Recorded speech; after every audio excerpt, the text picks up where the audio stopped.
Recording is on. Kemiteka, how's everybody doing? Kemikate. So I want to do a quick video for everybody on some Nahuatl resources. A lot of people ask me for the resources on books and other things. So let me share my screen. I went ahead and compiled a lot of information for you. I'm gonna share the links. So just really quick, briefly, 10, 20 years ago, it was like if you didn't speak Spanish, read, or write Spanish, it was almost impossible for you to learn Nahuatl.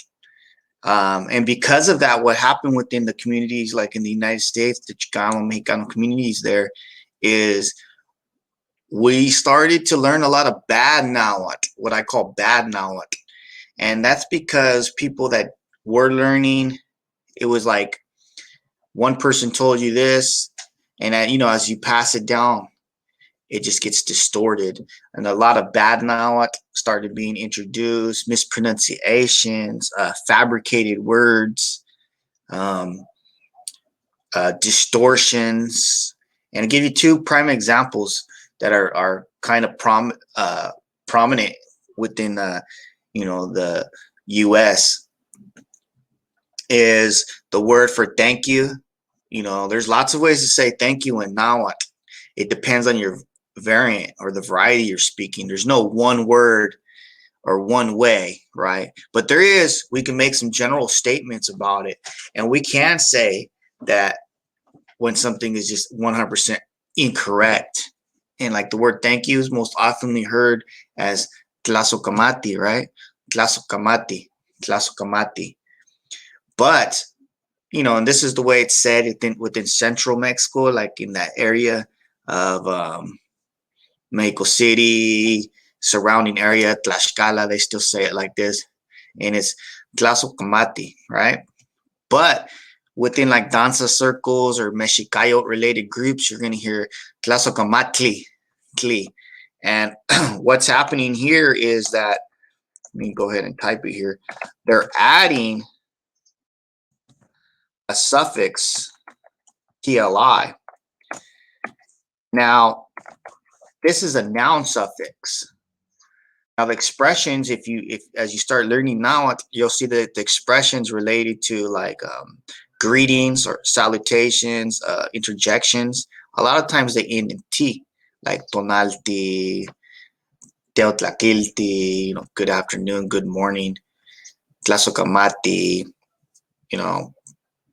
or some other type of verbal ending, right? Tlazokamatli, that will be a noun suffix, tli. And nowhere is it attested like that. Nowhere is it used like that, ancient or modern.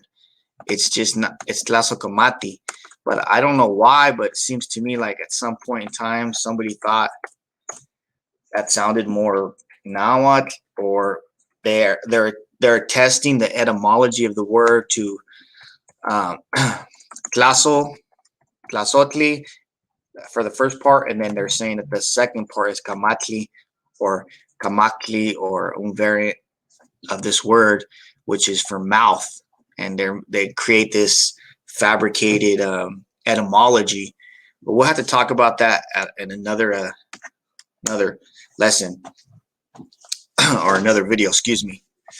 So really quick, let's go over what I say are some of the better YouTube channels really quick. And there's not a lot for English speakers.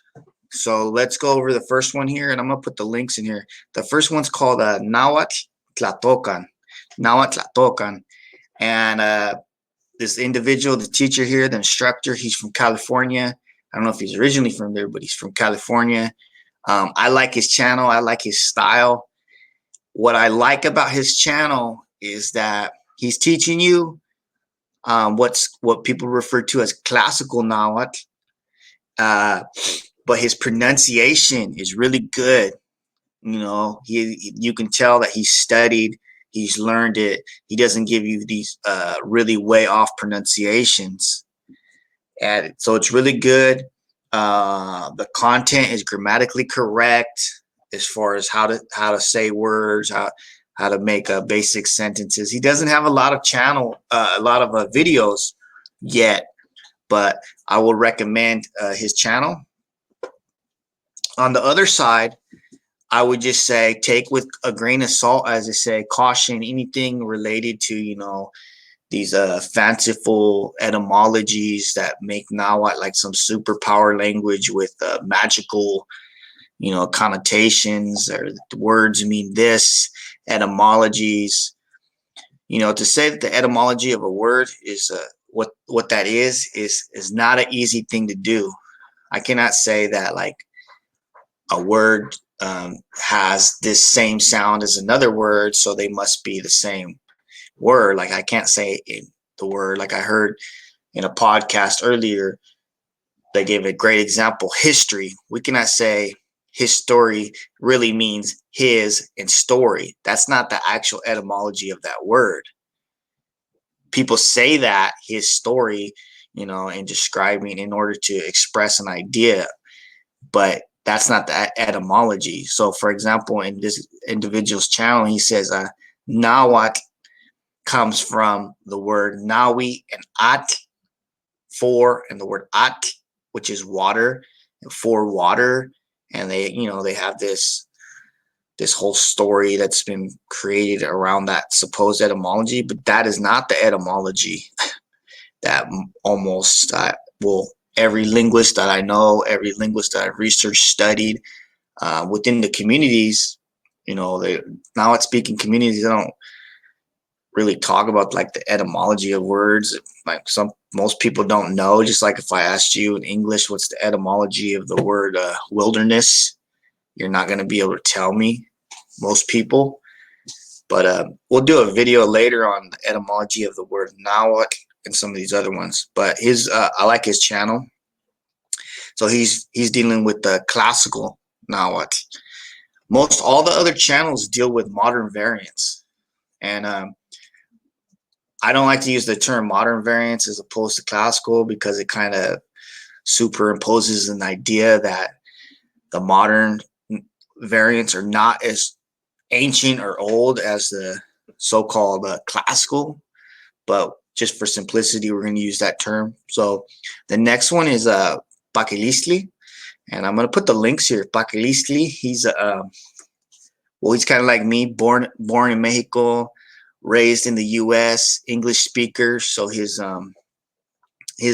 classes are in English. They're geared towards English speaker. I love him as a teacher. I actually participated in his classes. He's teaching a variant of Nahuatl from what's referred to as the Huasteca. Huasteca is basically parts of Veracruz, San Luis Potosí, and one other little area right there. I can't really recall at this moment, but I believe the variant he teaches is from a place called Chicontepec. So it's a Huasteca Nahuatl. It's excellent. He has a lot of videos up. If you go through them A to Z, you will have a really strong foundation. He started this journey years ago, but I saw him at the beginning of his journey, and where he is now, he can conversate, have a more or less a fluent conversation in Huasteca Nahuatl, and he's able to understand other variants such as Guerrero Nahuatl. And great teacher, very enthusiastic, very nice, explains everything perfectly. The next one here is Chimali Institute of Mesoamerican Arts. Now they don't have a lot of videos up, but the one is like Café con Nahuatl, and this is another good teacher, born in the U.S., English speaker is what I meant to say. So his videos are in English. He just gives you like little words here and there, how to say this and this. Also, he works primarily with Huasteca Nahuatl as well, but he has a background, extensive, long background, curly, with within the Mexicayo movement with Danza Azteca. So he adds a lot of information, great information. He's also an archaeologist, a historian. Um, the list goes on and on. But I love it. He's going to give you the pronunciation, and he's going to explain to you mispronunciations. So I think it's really a really great channel as well. The next one is a new channel. It's called the Nahuatl channel, and this one's I'll say it's hosted or administrated by Jan. Jan, he's like a a great teacher. Uh, Also, I don't know if he's born in Mexico or in the U.S., but he's an English speaker, so his videos are in English. And he was actually one of the teachers, I believe, with Pakelistli, who I mentioned earlier, but Jan here, he he studied the language extensively, not just Huasteca, but the so-called classical and other variants. So his breadth of knowledge is just really astounding. He's published a book on the subject. We're going to get to that book and on the book review. I purchased the book personally. Excellent book for learning this variant. He teaches the Huasteca variant, same one as Pakelistli. All three of these I think are the same. So his way of teaching is great. It's just kind of really to the point, and you'll learn a lot from it. So he has that channel. He has go to these channels and subscribe to them, and participate. And as always, stay positive and try to keep it positive. He has a second channel, which is I think it's in conjunction with other individuals. It's called Nahuatl. It's in Spanish, but a lot of the people involved are from the U.S. because what these individuals do, Jan and Pakelistli, is they've created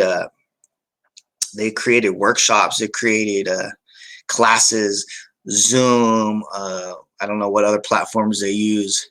They've got websites all in English, YouTube, you name it, different social medias. But they were getting together in these areas to create classes, and a lot of the first students, have went on to become teachers now. We'll get to some of them, but primarily in the Los Angeles area. So if you're in the Los Angeles area, I'm gonna probably share you the link. But now, because of social media or because of technology, you can learn through Zoom meetings and whatnot. So let's go over here to the book section here. Now, there's quite an extensive amount of books nowadays in English. Some of them are originally, most of them are originally in Spanish or other languages, and then translated into English. So I thought I would just do a quick book review. I'm going to put all the links here. With the books, I'm not going to put all the links. I'm going to put a website where you can go on this website, and almost every book I'm mentioning here, you can download for free. And I think that's amazing, because when I started, I had to purchase all these books, and they were expensive, very expensive.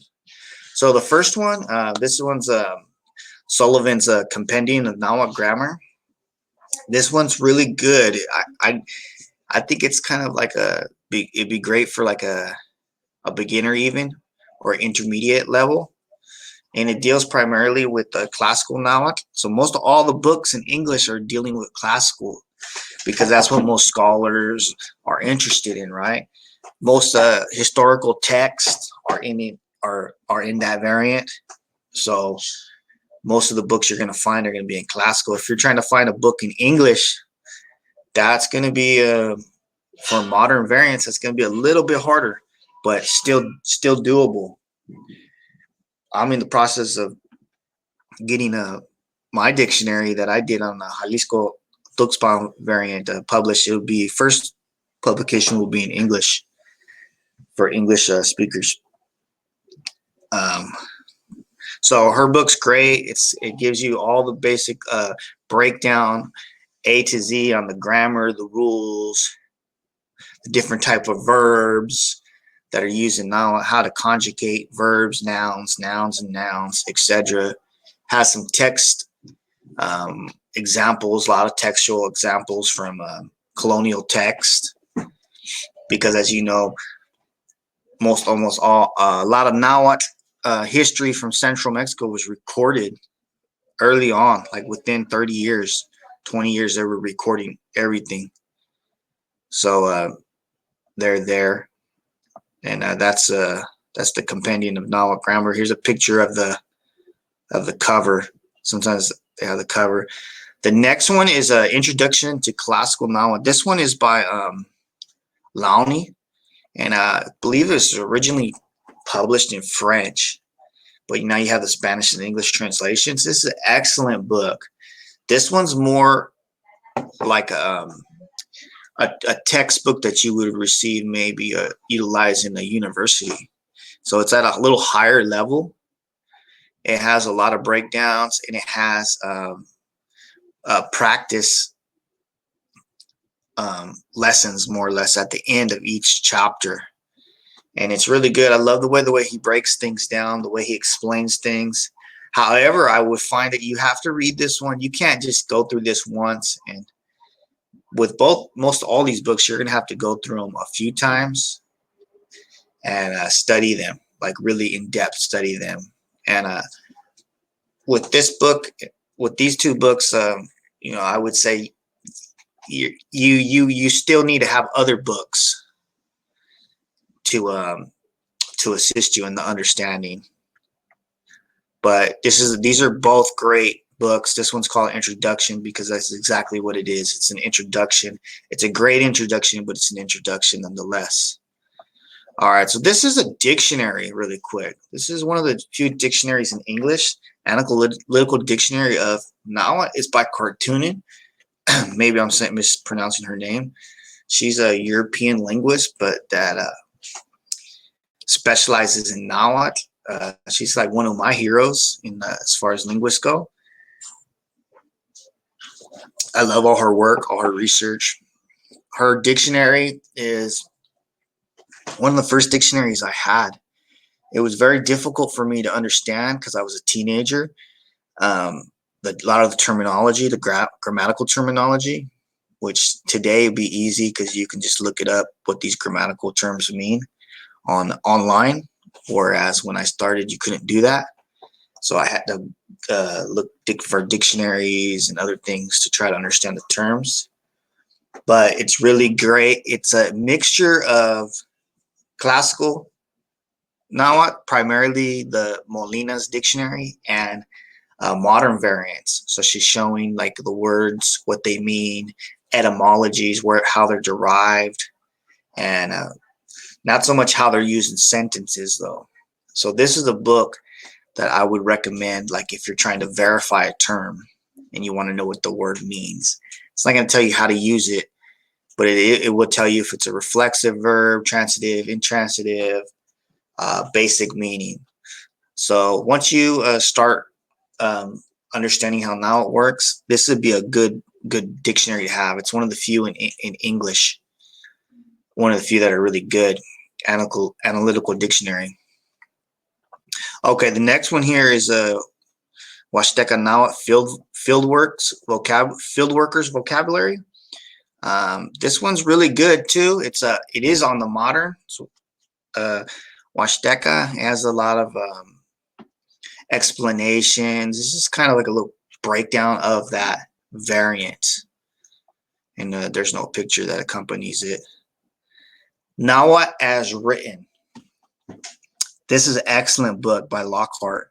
So this book would be great if you're trying to like read Nahuatl texts and you want to learn how to read them, how to translate them. Not only that, is it gives you the history of basically Nahuatl usage from the time of contact, aka the invasion. So from that time forward, it kind of shows you the stages of how Nahuatl has changed and how it's been influenced by other languages, most predominantly by Spanish. But it's great because he gives you a lot of it's like a textbook. He gives you a lot of examples, text, how to break them down word for word. when I used to translate text, this is the book that kind of taught me so much. And I would do this for fun. After having this book, I would get Nahuatl text from other books, and then I would, following what I learned in this book, break them down grammatically, break down etymologies even, but basically break them down word for word, make my own translation, and then compare that with the translation of other well-known, respected linguists. And I say linguists because you have other people who are not linguists, but maybe scholars of other fields. Like, for example, Leon Portilla. He's a very famous Mexican scholar, but his translations a lot of time are well, they're crap. And he would insert his own ideas in there. He would change words. He did this a lot, especially when he was promoting his this term he made up, ometeo, another fake term. So if you're going to look at Nahuatl, if you're not dealing with the fluent speakers, native speakers, or fluent speakers, the next best thing would be respected linguists. So you have to know your sources, is what I'm saying. This one is called Introduction to Classical Nahuatl. This is by Andrews. For me, this is my all-time favorite book. This is volume 1 and volume 2. Volume 2 is mainly like the answers to volume 1, because this is a textbook like at a university level, and it's not for the lay person. So if you don't have a strong understanding of linguistics or able to research these terms, you're going to have a hard time with this book. But this book is so great because it breaks down things to the minute level, you know, from morphemes to, you know, stems, prefixes. You're going to get a great understanding of how the language works. You'll have to do this book, you know, 2 or 3 times. But to this day, I still utilize this book all the time in explaining things and researching his understanding of the language, and the way he breaks it down is just extraordinary. So this is more of an in-depth how the language works, what words mean, where they come from. It's not going to so much teach you how to speak the language. None of these books so far are going to really teach you how to speak the language, except maybe the one I mentioned on the Huasteca Nahuatl Fieldworks vocabulary. That's going to teach you how to speak. But all of these, if you learn enough and you follow the rules, you can learn how to speak this variant or how it was spoken in classical Nahuatl. And it's 2 volumes. The Nahuatl English Dictionary and Concordance to the Cantatas Mexicanos. This one's by Bierhorst. There's a few other translations, some of them are kind of fanciful. Meaning that they try to translate things and give it these way off translations. I like Bierhorst's translation the most. That's the one I recommend. I don't know of any other modern ones right now that I can think of. But so this is a dictionary section of the concordance. Of the Cantatas Mexicanos. The Cantatas Mexicanos are Nahuatl songs that were recorded in the 16th century. So shortly thereafter, the invasion, 40 years after, they started recording these songs, 40 or 50 years. A lot of them have, obviously Spanish influence, Catholic influences, but they do show how the indigenous people of that time, Nahuatl speaking people, how they composed their songs, how they sang their songs. There's a little bit of a lot of information here, and so it's good. And what I love about this book here is the dictionary section. You can look up a word, like say for example, I want to look up the word neki. I've seen this word neki. look it up in the dictionary. It tells me how it's used, transitive, intransitive, and it gives me an example of how it's used. So with that and the citation, so I can look at the example or just go to the citation and look up the full sentence as it's recorded or utilized in the songs. So by doing that, you're going to get a greater understanding of the words, because sometimes people use words without understanding how they're used. You know, they think they're not following the correct rules. So this is a good book for like when you're looking up a word or you don't understand how a word's used. You can go to this dictionary and find an example. All right, foundation course in Nahuatl grammar. This one is by Campbell, one of my all-time favorite linguists, and Cartoonin, another. This is a 2-volume. I'm only putting the 1 volume here. This one was made for the university. I forgot which university, but it was a foundation course. So basically, it was a course that was taught university level. I think it's excellent. It's basic. It's understandable. I recommend this for a beginner. Go through this volume 1 and 2. Go through it once or twice, 3 or 4 times if you can. You'll have a great understanding of classical Nahuatl, so-called classical Nahuatl. So most all the resources you're going to have in English are on classical Nahuatl, but you can utilize classical Nahuatl as a stepping stone. Learn this until you able to maybe learn a modern variant, because the rules are more or less the same. Many of the words are the same. I'd say the majority probably, depending on the variant you're dealing with, and you can understand. You'll be able to understand most modern variants if you have a very strong understanding of classical. So that's excellent book. It's a 2-core. Here's the 2nd volume. The next one was a dictionary of the Huasalanguillo dialect of Nahuatl with examples. Now, this book, I would say, is in English. It's not really a book. It's more of a pamphlet. And it was basically field work, breakdown of this variant. This variant, Huasalanguillo, is a variant of the Huasteca, Nahuatl, I believe, from the state of Hidalgo. In this case, this Huasalanguillo is the name of a town. As I mentioned in another video, this was one of the resources that one of the gangs used in prison.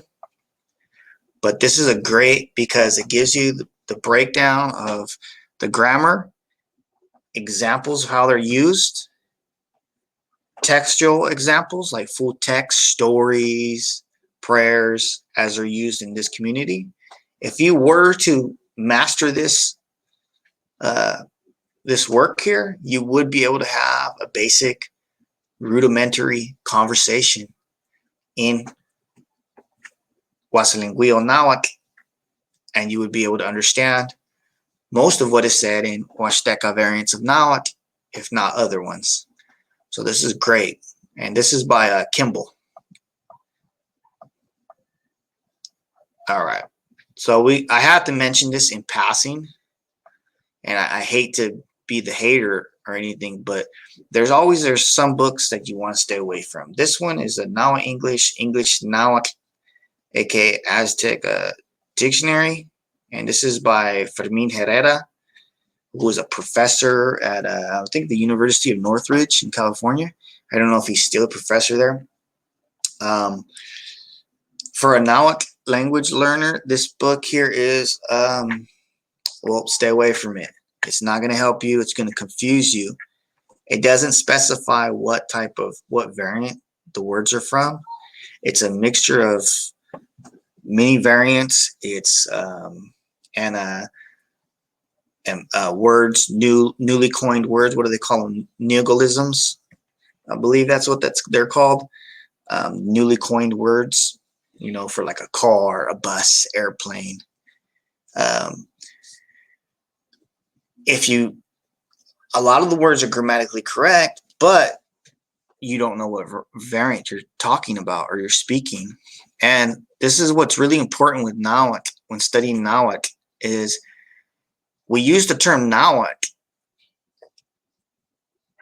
in regards to speaking about the language, but you have to understand there's many variants. So what's true in one variant is not true in another. So I cannot make a general statement and say, hey, in Nahuatl, to say bad, we say ashkwali, ashkwali.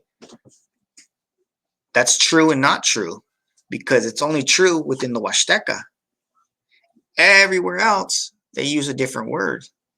Some say amokwali, say mokwali. Some say mokwali. Some say kwali. Some say akwali. And there's many variants, you know. So whenever you make a statement about Nahuatl, you have to say what variant you're talking about. And a lot of times people get loose in saying, hey, well, in Nahuatl we say this. That's why when I talk about Nahuatl from Jalisco or our area, I prefer to call it Mexicano because that's the name within our community, Mexicano for the language. And in the Huasteca, they have another words for Nahuatl. The word Nahuatl is more of a modern popularized term, although it is historically correct, grammatically correct. It was used, but many communities have their own word to express their language. Masahuatlatoli, Masahuatlatoli, Masahualcopa, Meshcatlatoli. There's so many different ones. Nahuatl. So, but this book, stay away from it. Once you get to a high level, that you may want to have this book. I bought it. I just have it as I don't know, like a filler in the bookshelf, just because I like to have every single book I can. But it was so cheap. I mean, it didn't hurt. Next, we have the Florentine Codex. This is a picture of it right here. This is book, I don't know, book 2. So the Florentine Codex, this is a 12-volume set. These books were written in the 16th century, shortly after the invasion, maybe within 40 years, I believe. They're written in Nahuatl by indigenous Nahuatl speakers. The translation was in Spanish by the priest Sahagún. Probably not saying that right. So the translation, most of his translation wasn't exact because he was translating it for for his bosses, which were the king and queen, the royal European royalty of Spain, and the other Catholic, the Pope, Catholic clergy. So he said what he said as far as the translations. But now we have modern translations of the Nahuatl. So we get the literal translations, what the Nahuatl people at this point were actually saying. So this is a must-have once you, for any student of the language or culture.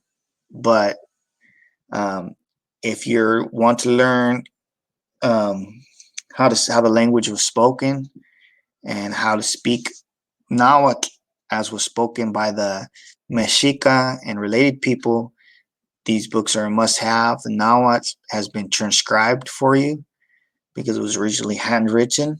It's excellent. You can practice translating. Get the other book, Nahuatl as written by Lockhart. Learn how to translate. Get the dictionaries mentioned.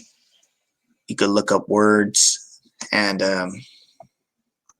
this is excellent. 12 volumes. Not going to teach you the language, but it will teach you a lot about the culture. The more you read, just like any language, you practice reading the text out loud. Practice the pronunciation. It's a great book. And it's the translator is Anderson, one of the great Nahuatl translators, modern. So now we're going to go to this book here. This is by Jan.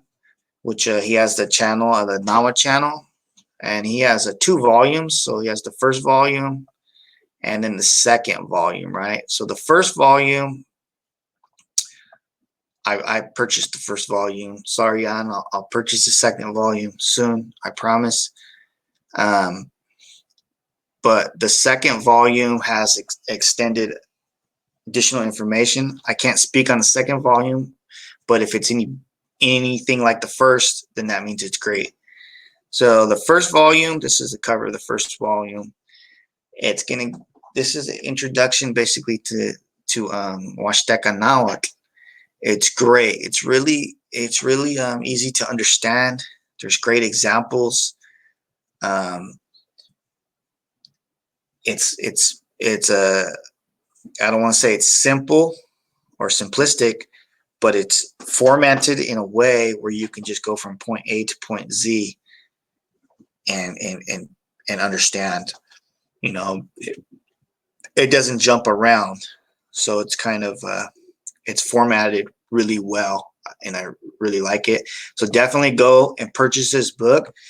If you purchase the book and take the courses by his course on the Nahuatl channel, or Paquilistli, his course on his channel, Paquilistli, or this other resources I'm going to give you, they're going to really help you. So go get his book. And if you want to learn modern variant, I would get this book before I got any of those other books. All right, so let's go to Instagram really quick. I think there's 2 sites here, and these are all actually all related. They're all by one person, Kui Martinez. He's the maestro. He's the temashtiket of these social media sites. Speaknahuatl.com. That's his website. Go to there. He's an English speaker. Also teaches the Huasteca variant. He has Zoom classes. I believe, I don't know, the COVID situation stopped the interface classes face to face, but I'm sure we'll get those back soon. He's in the Los Angeles area, but I believe he may move on. You could contact him personally for tutoring, and I think he does that also. But here's the Instagram is Tlahtoltapazolli and Speak Nahuatl are the 2 Instagram pages. But speaknahuatl.com, go to that, follow it, the link, subscribe to it, and contact them. Then get you enrolled in the next class of Huasteca Nahuatl. He's also associated with Jan and Paquilistli. So these are, like, you can see, like the branches spreading out. So be a part of the branch if you want. So those are the Instagram pages. I wanted to share with everybody really quick 2 websites if you want to learn, if you want to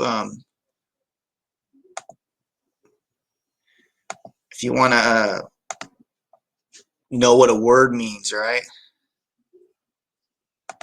These are the 2 websites, and I'm gonna put them in the link.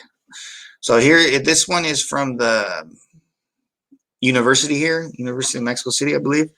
And basically it has here, if you see on the right hand side, all the most of the colonial texts, some modern ones, some rare ones like Jalisco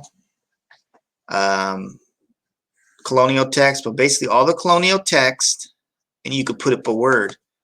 For example, let's put up a word, Acat. So here we have persona, tells me what dictionary it's from. I can click on it, and you can put this into English as well. Hombres. So here, guerra. This is from Jalisco. So here we have his it says Tlacat for person, right? Jalisco variant, but this is actually pronounced Lacal, and not Tlacat. he just utilizes the TL. So sometimes once you see the resource, you need to go to the book or purchase the book or find it and then read on the how the words were pronounced. He just used the TL for historical purposes. That was his. The other second variant that we have on Jalisco, Cortez and Cedeño, and you see here, tacat, tacat, persona, person, tacat also means gente, people. So this is one site. I'll put that on there too. I'll put the link on there. The next one is from I believe the University of Oregon, and it's called the Nahuatl Dictionary. And it's nahuatl.uoregon.edu. I'll put the link there. But what's great about this one here is you can look up any word, and then you can look up how it's pronounced. A lot of the words have pronunciations from native Nahuatl speakers. Mitotia. Mitotia. So if you don't know how to pronounce that, because a lot of people say mitotia, they say mitotia. That's incorrect. Mistotia. Mistotia. So let's look up a word. We'll go search. We'll put in the word. Let's put in the same word. All right, you know what? Let's put in a word for woman or female, since we so here it is. Siwat, and within most Nahuatl or many Nahuatl communities, we also have Sowat. And in Jalisco, in Tuxpan, we have both of these words or variants of these words, Siwal and Sowal, which is actually pronounced Suwal, with the O being more between a U and a O. But you can look up all of these words. Not only do they give you the so here's that dictionary. They give you the sources here. This is from Molina. This is from Cartunen. This is from Carrochi. This is from Nahuatl as written. Almost all the resources I just listed, they give you some textual examples, how it's used from the Florentine Codex and others. And then you can go, there's sections where you can go and listen to the words and hear how they're said. Okay. All right, let's see here. All right, so